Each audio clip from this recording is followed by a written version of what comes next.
Nasik, the city of pilgrimage, has always been sacred for its temples and holy sites. That is why every day hundreds of pilgrims pour into the city to offer worship. But of these, there are a few people for whom work is worship.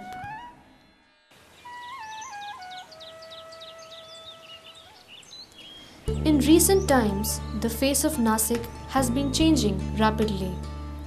And we all are so caught up in admiring this metamorphosis that we forget the faces of those people who have helped us forge this city with their own sweat.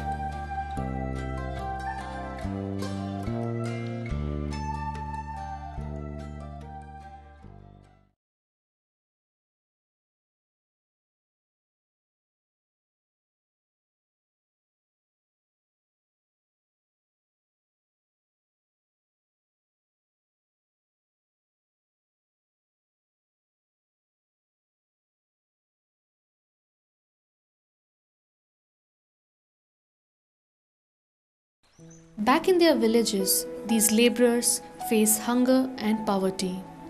In this situation, migration becomes necessary for them for their basic survival. The city of Nasik is one such destination which witnesses a huge inflow of such migrant workers every year.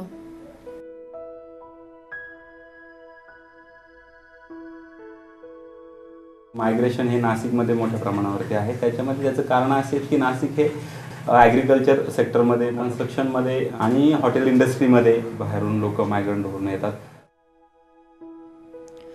For some, the day begins as early as 5 in the morning. Be it scorching sun, heavy rain or the winter chill, they wait at various nakas for someone to come and hire them for the day.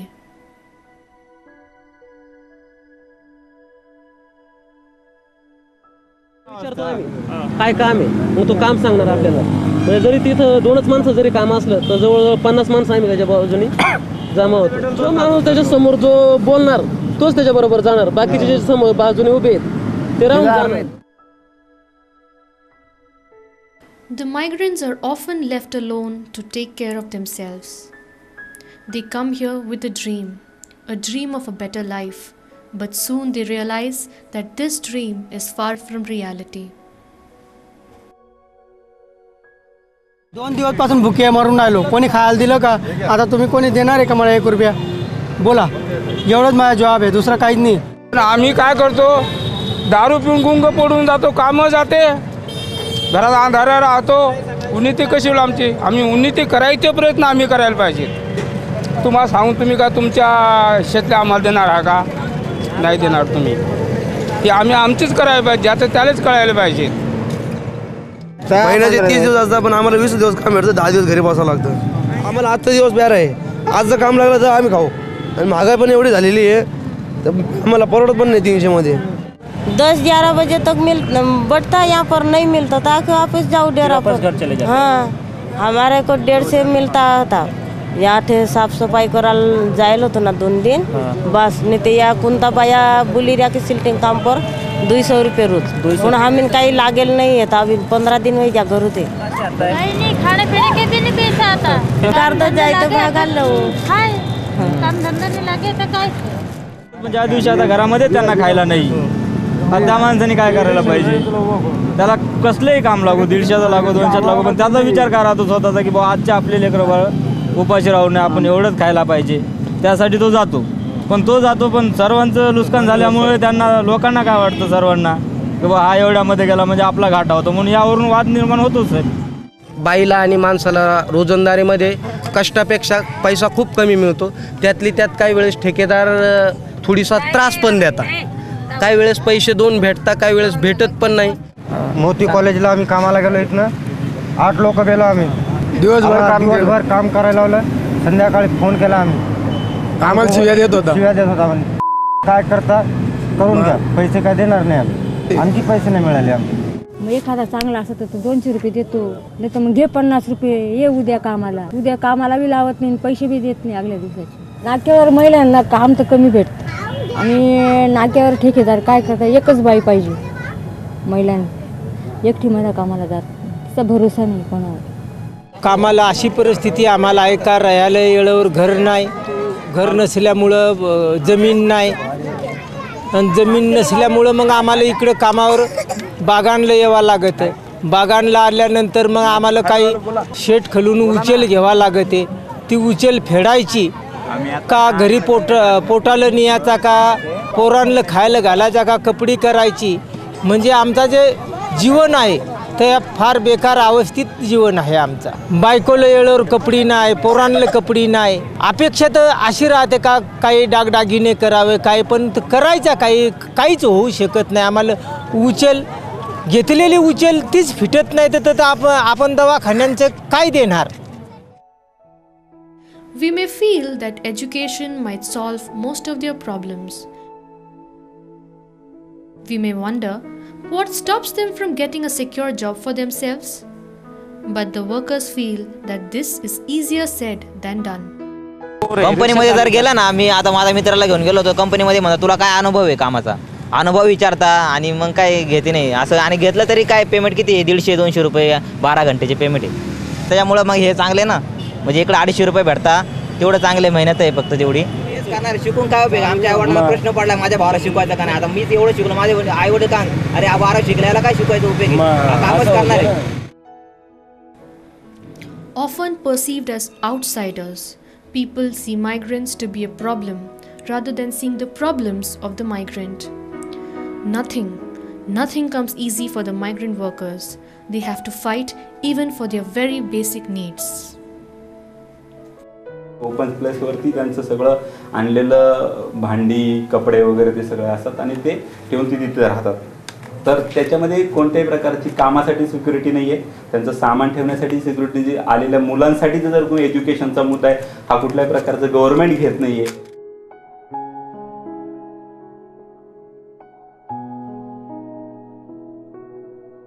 आता सध्या काय पाण्याचा problem आहे आम्हाला. आम्ही कुठून आणतो, सिव्हिलमध्ये जातो ना पाण्याला, तर ते लोक काय म्हणतात तुमचे भांडे जमा करू. आम्ही भांडे जमा करता, वाटण ते बोलता, मग आम्ही तिकडून आणतो. एक पाण्याची टाके, तिथून डोक्यावर हांडे घेऊन येतो. जेव्हा रात्रीची जाग येईल तेव्हा आम्ही 3ला 4ला असं जातो, आम्ही पाणी घेऊन येतो. A small step can mark the beginning of a long journey. Being one among the workers, Vimaltai Pagare did not leave their problems to fate. Through her work as a union leader for the past 8 years, she has strived to make the lives of her fellow brethren better. ह्या लोकांजवळ नव्हतं तर ते मी करून दिलेले, त्याबद्दल मी खूप आनंदी आहे. कसं त्यांच्याकडे काहीच नव्हतं, यांना खायला हे पोलीसला भीक मागायचे होते, तर ते हक्काने आता 50 किलो धान्य आणून खूप भरून करून खातात. त्यांचे मुलं शाळेत जायला लागले ती. आणि आता पाहून ते महिना 2 महिने आंघोळ करत नव्हते का, त्या कपडे बदलत नव्हते. आता कमीत कमी 1 दिवस अडकून आंघोळ करतात, साफ राहतात आणि आता समाजात एकदम व्यवस्थित वावरतात. आणि मी माझं स्वतः स्वार्थी कधीच पाहिले नाही, मी लोकांसाठी लढत गेले.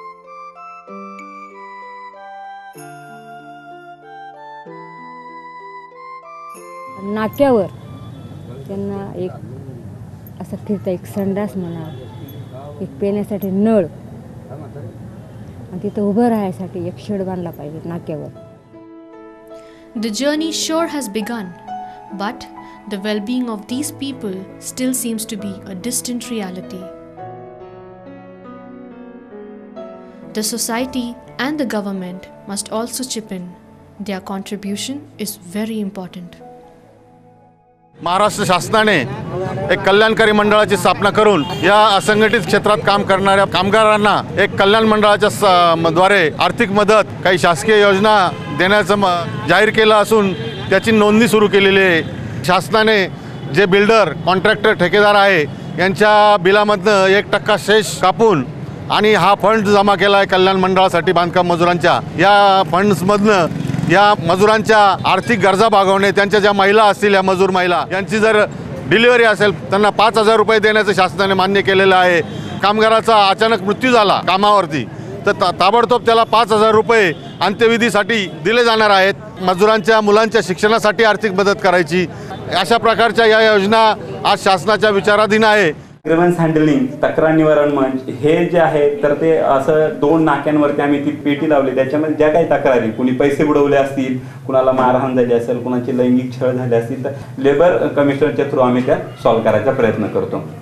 दुसरा मुद्दा आहे की त्यांच्या मुलाचा एज्युकेशनचा जो प्रश्न असतो, तो एज्युकेशनचा प्रश्न दिशा फाउंडेशननी 3 अंगणवाडी चालू आहेत तिथे, आणि त्याच्या माध्यमातून जवळ 60 मुलं जे मायग्रंट वर्करचे तर त्या 60 मुलांपर्यंत पोहोचलोय। त्याचबरोबर त्यांचा आरोग्याचा प्रश्न होता, त्या आरोग्याच्या याच्यासाठी आम्ही दर आठवड्याला एक साईडवरती बांधकाम साईडवरती जाऊन मेडिकल कॅम्प लावतो।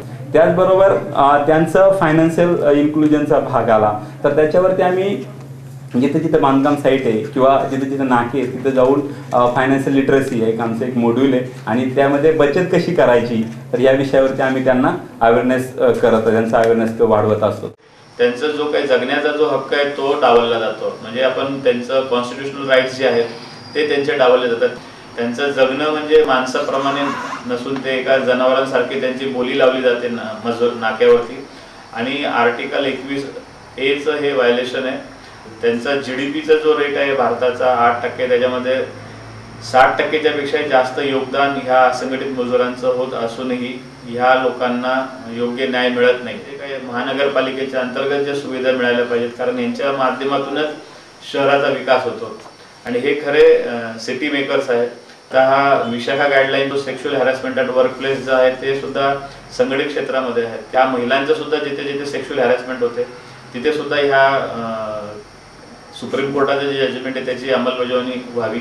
त्यानंतर शासनाच्या ज्या काही विविध योजना आहेत आणि त्या योजनेच्या माध्यमातून त्यांची जर कौशल्य जर वाढ केली तर निश्चितपणे आपला भारताचा विकास याच्या माध्यमातून होईल। Life wasn't meant to be easy for anyone, but for these workers, they seem to have had more than their fair share of hardships.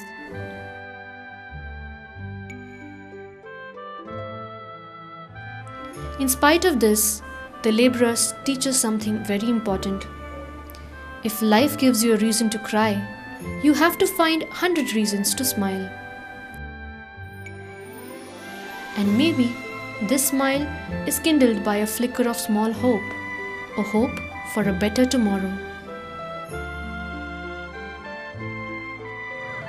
आता इथं गणपती बी बसतो, दरवर्षीला होळी होतो। आम्ही एकत्र जे लोक जमतो, सगळ्यांनी पैसे जमा करायचे, मग बाकीच्या 2 जणांनी गावात जायचं, बाजार करून आणायचं, आणि संध्याकाळी एकदम उत्साहाने मोठी होळी झाली। आणि एखादा मोठा लीडर बोलवायचा होळी पेटवायला, कार्यकर्ता, चाल भाऊ आमच्या वस्तीमध्ये होळी पेटवायची, तुझ्या हाताचं उद्घाटन निघालं।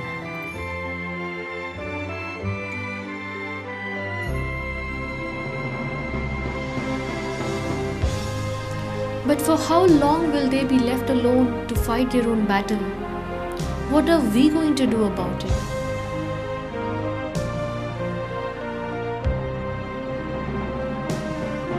Hold a hand, befriend someone, teach a child, help them earn a meal, touch a life.